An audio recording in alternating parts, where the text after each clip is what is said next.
This is a 59cc two-stroke chainsaw with a 20-inch bar. And prior to owning this, I had never touched a chainsaw a day in my life.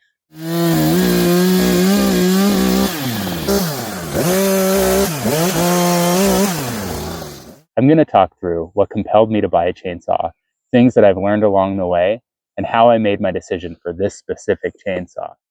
I live within the city limits of a major city in the Pacific Northwest, but within that city limits, I happen to live on a half acre that has tons of tall trees like Douglas firs and cedars, many of which are well over 50 feet tall. On an annual basis, there's things like maintenance with branches falling to the ground and other things breaking off. But over the winters, we can get pretty severe storms with snow, ice, and wind, which will cause breakages in trees or trees to become completely uprooted and fall over. This is one of the main reasons that I wanted to get a chainsaw, for safety as well as ongoing maintenance. Another reason that I wanted a chainsaw is I happen to have a 20-acre property in the North Cascades. There's a ton of trees in that natural forest. I need a chainsaw to take care of maintenance there, as well as clearing things up and overall development of the property as I work through it. Because of this, I wanted to make sure that I got the right chainsaw that could do both jobs and last me a long time. We'll go through my decision criteria a little bit later. Now, although the idea of a chainsaw can seem pretty intimidating, they're pretty simple machines overall. The way a chainsaw works is that this blade with sharp teeth rotate through material. Each of these teeth cut through the material by ripping out a little piece. The sharper the chain, the better it cuts. This chain won't rotate unless it's engaged to the running motor. That will happen by pulling this trigger here as the motor is running. When the motor's running and the chain brake is off, when you pull the trigger, the chain will start to rotate as it engages the motor to the chain. As a safety mechanism, there's a brake on a chainsaw. By engaging this brake, the chain itself cannot move. If you pull the trigger, the chain won't move and it'll be stopped by the brake that is applied. Let's give it a shot. Start, stop, on, choke all the way out. A couple of slow pulls to fill the motor up with a little bit of fuel mixture.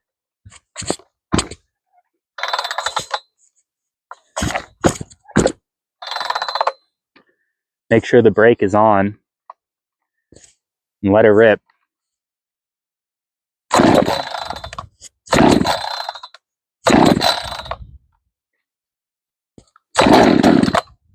Sounds like it wants to start, so I'm going to push the choke in.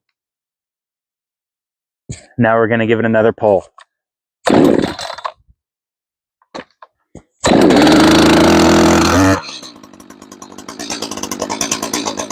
Now the brake is on, so you can see that the chain, even if I pull the trigger,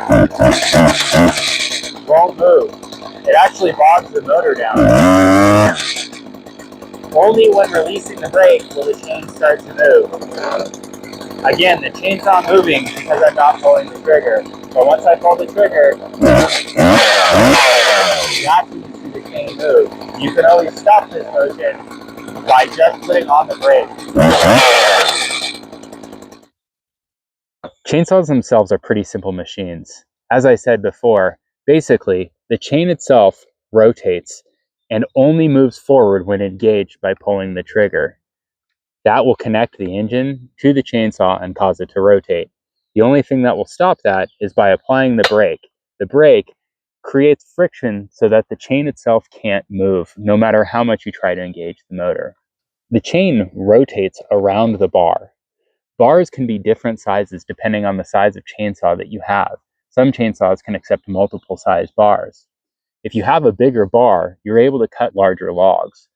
It also uses teeth much less frequently because of the fact that each tooth is only going through one pass of the bar less amount of times than it would on a much smaller bar. Again, up top you have the brake, which when kicked forward stops the rotation of the chain no matter how much force you apply from the motor.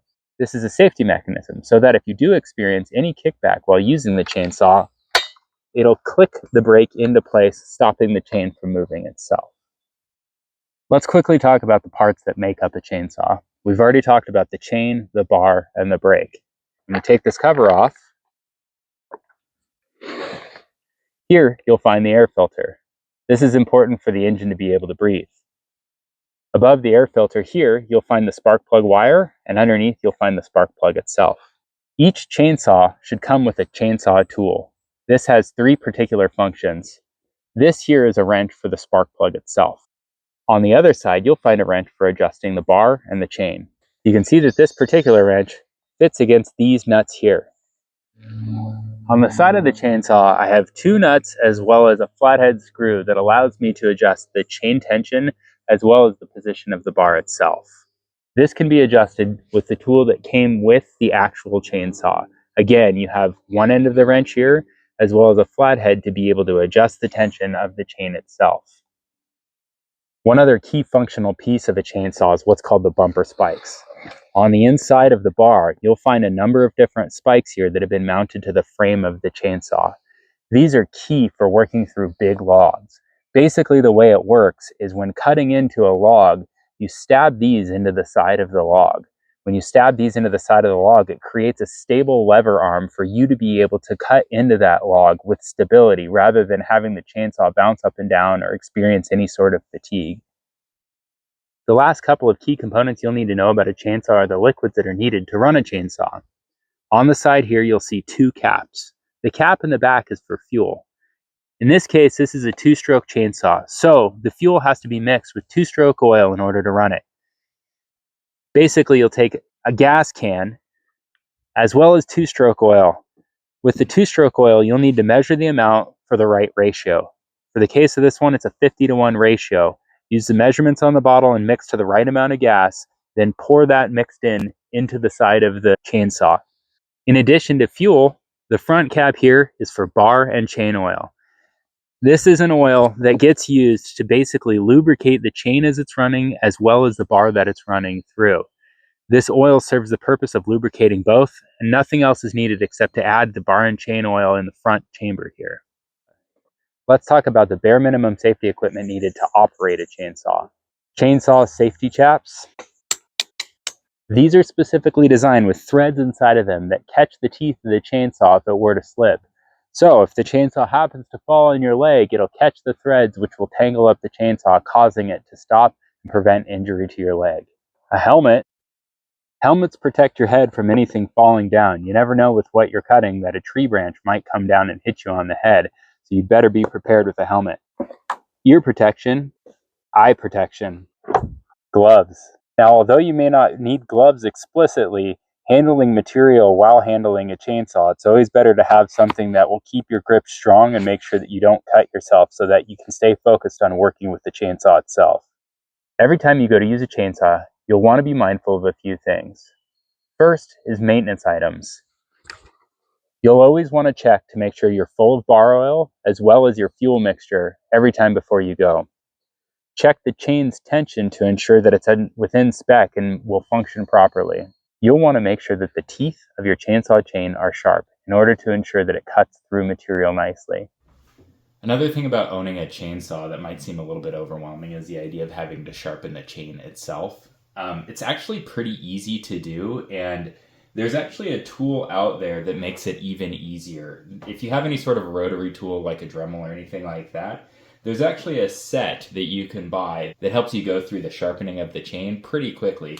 This whole process takes like under 5 minutes, and basically you have the grinding stone here and an angle alignment, and then you just work your way through each of the teeth. The process goes pretty quick, and it sharpens your chain really nicely so that you can get out there and go do the work pretty quickly. Let me go through an example of how this works, and I'll show you how quickly you can actually sharpen a chain. So to sharpen a chain, the first thing I'm going to do is I'm going to mark one of the teeth so that I know where I've started and ended. Then I'm basically going to progress through all of the teeth facing one direction and then go through all of the teeth facing the other direction. I'll simply lock the brake, work through all the teeth, unlock it, move the chain, and then repeat the process all the way through until I'm done.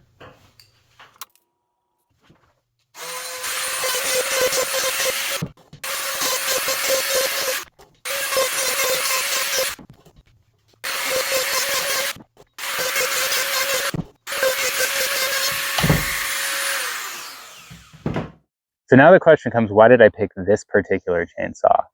Well, the first question that I had was gas versus electric.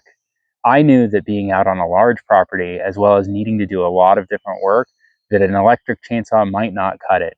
Gas chainsaws tend to be a lot more powerful, and if I need to refuel, I can just bring gas with me, as opposed to having to recharge something like a battery. So gas was definitely the choice over electric.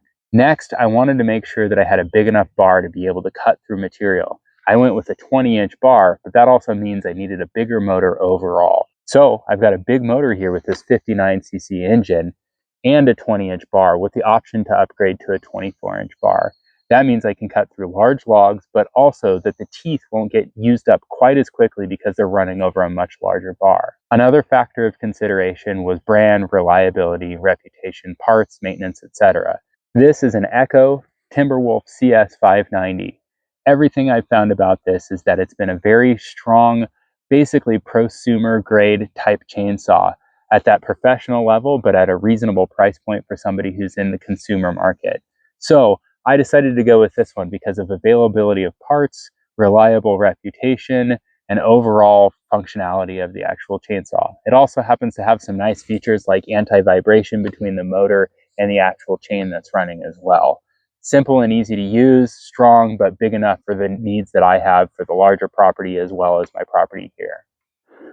So at the start of all this, I had never used a chainsaw a day in my life, but I had a need and I wanted to add to my skill set. So I did some research, bought a chainsaw, and started learning by doing. And now I'm a guy with a chainsaw.